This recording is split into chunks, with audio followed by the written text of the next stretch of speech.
नमस्कार, मैं स्मिता शंकर स्वागत करती हूँ आप सभी का अपने YouTube channel Smita Hindi classes में। आज हम पढ़ने वाले हैं नंद दुलारे वाजपेयी का निबंध साहित्य और जीवन। लेखक का संक्षिप्त परिचय जानते हैं। नंद दुलारे वाजपेयी का जन्म उत्तर प्रदेश में उन्नाव जिले के मगरायर नामक गांव में 4 सितंबर सन 1906 यानी कि 4 सितंबर 1906 को हुआ था। उनके पिता का नाम गोवर्धन लाल वाजपेयी तथा माता का नाम जनक दुलारी था। विद्यारंभ पिता की देखरेख में हुआ। आर्य समाज पे विश्वास रखने वाले पिता ने बालक नंद दुलारे को 7 वर्ष की अवस्था में पाणिनि के अष्टाध्यायी कंठस्थ करा दिया था। फिर अमरकोश के मुख्य अंश भी याद करा दिए। उनकी प्रारंभिक शिक्षा हजारीबाग में हुई थी। 7वें वर्ष में वह हजारीबाग के मिशन हाई स्कूल में नियमित शिक्षा के लिए भर्ती हुए और 15वें वर्ष में वहीं से मैट्रिकुलेशन यानी कि 10th की परीक्षा अच्छे अंकों से उत्तीर्ण की। सन 1922 में हजारीबाग के संत कोलंबस कॉलेज में विज्ञान के विद्यार्थी के रूप में प्रवेश लिया और साल भर पढ़ने के बाद अपनी रोटियों को देखते हुए कला के विषय को भी समन्वित कर लिया। 1925 में वहीं से इंटर की परीक्षा उत्तीर्ण की और आगे की पढ़ाई के लिए काशी हिंदू विश्वविद्यालय आ गए। 1927 में बीए की परीक्षा में संपूर्ण विश्वविद्यालय में चौथे स्थान पर आए, लेकिन एमए की परीक्षा में 1929 में द्वितीय श्रेणी में उत्तीर्णता प्राप्त की। उनका विवाह श्रीमती सावित्री देवी से 1925 के जनवरी माह में हुआ था। सन 1936 में उनके प्रथम पुत्र स्वाति कुमार वाजपेयी का जन्म हुआ। इसके बाद 1941 में पुत्री पद्मा व 1945 में दूसरे पुत्र सुमित कुमार का जन्म हुआ।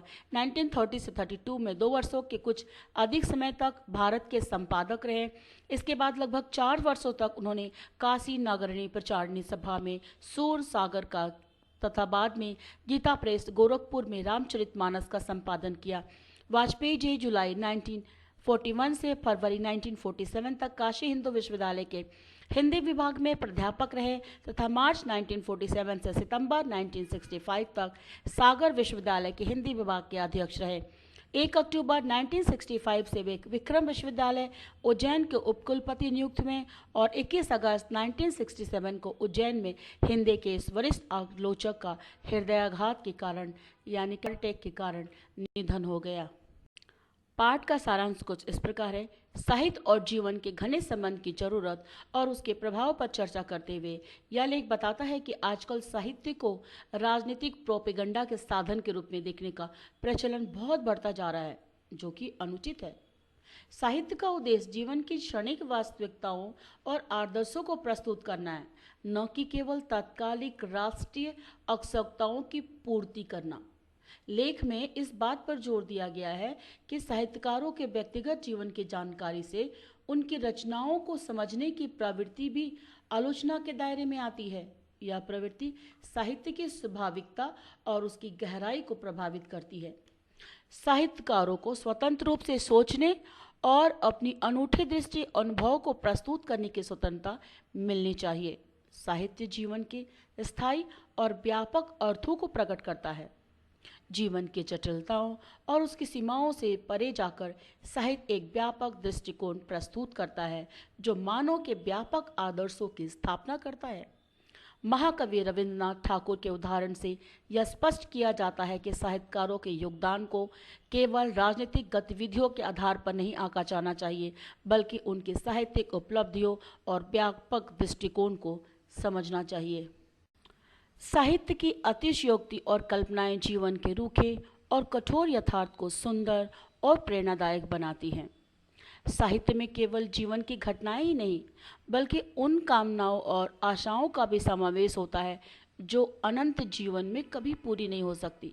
इसीलिए साहित्य जीवन से अधिक सारवान और परिपूर्ण होता है तथा जीवन का मार्गदर्शक भी होता है।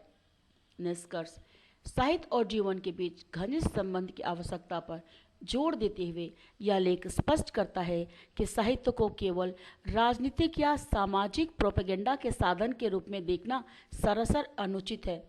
साहित्य का उद्देश्य जीवन की गहन और व्यापक सच्चाइयों को प्रकट करना है, न कि तात्कालिक आवश्यकताओं की पूर्ति करना। साहित्यकारों को उनके रचनात्मक स्वतंत्रता और व्यक्तिगत दृष्टिकोण के आधार पर मूल्यांकन किया जाना चाहिए, न कि उनके बाहरी जीवन के राजनीतिक गतिविधियों के आधार पर। साहित्य जीवन की सीमाओं से परे जाकर एक व्यापक और स्थायी दृष्टिकोण प्रस्तुत करता है जो मानवता के आदर्शों की स्थापना करता है। महाकवि रविंद्रनाथ ठाकुर का उदाहरण देकर लेख बताता है कि साहित्यकारों का योगदान उनकी साहित्यिक रचनाओं और व्यापक दृष्टिकोण में निहित है, जो कि मानवता के लिए महत्वपूर्ण है।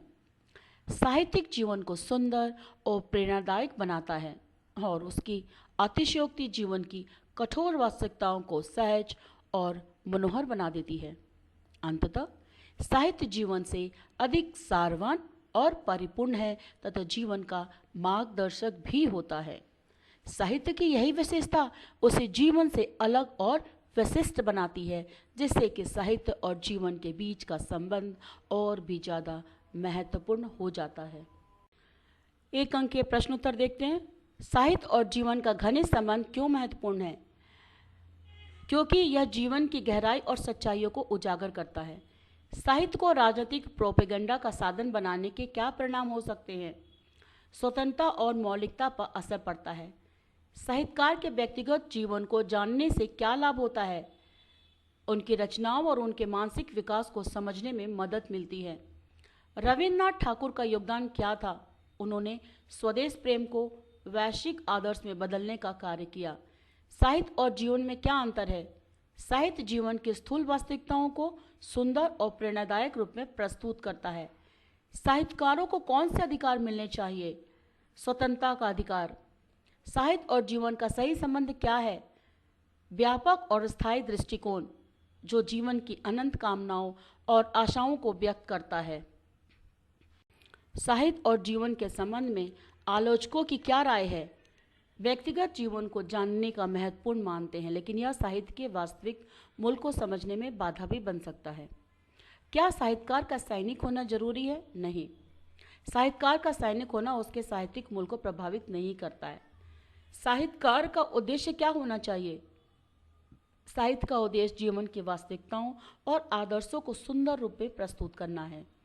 साहित्य में अतिशयोक्तियाँ क्यों होती हैं? साहित्य में अतिशयोक्तियाँ जीवन की कठोर वास्तविकताओं को प्रभावित और आकर्षक बनाने के लिए होती हैं।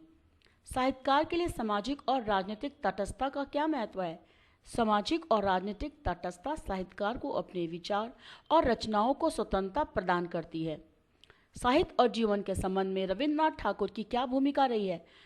रविन्द्रनाथ ठाकुर ने स्वदेश प्रेम को मानवता और वैश्विक शांति के आदर्श में परिवर्तित किया है।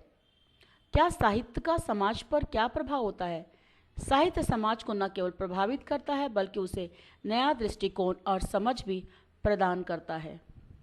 संदर्भ स्पष्टीकरण। प्रश्न: हम साहित्य और जीवन का संबंध अत्यंत व्यापक अर्थ में माने, देश और काल की सुविधा के ही मुंह में न पड़े।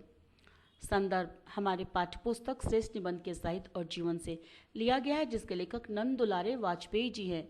प्रसंग: लेखक पाठकों से कह रहे हैं। व्याख्या: इस वाक्य का अर्थ यह है कि साहित्य और जीवन के संबंध को संकीर्ण दृष्टिकोण से नहीं बल्कि व्यापक यानी कि बड़े पैमाने और समग्र दृष्टिकोण से समझना चाहिए।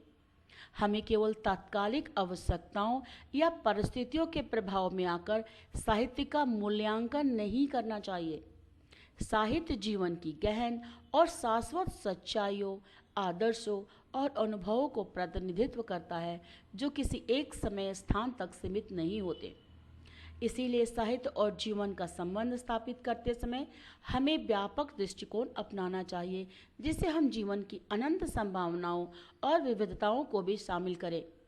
साहित्य की इस व्यापकता को समझना, स्वीकार करना आवश्यक है ताकि हम उसकी वास्तविक महत्ता और प्रभाव को पहचान सकें।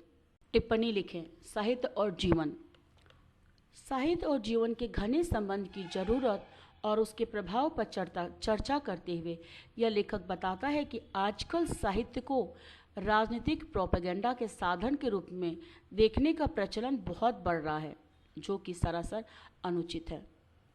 साहित्य का उद्देश्य जीवन की क्षणिक वास्तविकताओं को, आदर्शों को प्रस्तुत करना है, न केवल तात्कालिक राष्ट्रीय आवश्यकताओं को पूर्ति करना।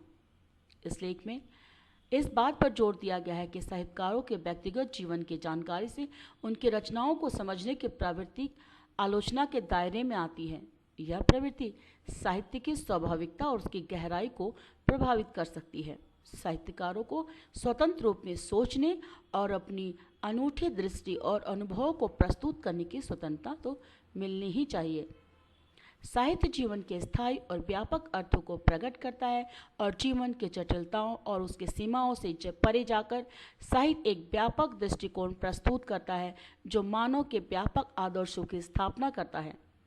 महाकवि रविंद्रनाथ ठाकुर के उदाहरण से यह स्पष्ट किया गया है कि साहित्यकारों के योगदान को केवल राजनीतिक गतिविधियों के आधार पर नहीं आंका जाना चाहिए, बल्कि साहित्यिक उपलब्धियों और व्यापक दृष्टिकोण को समझना चाहिए।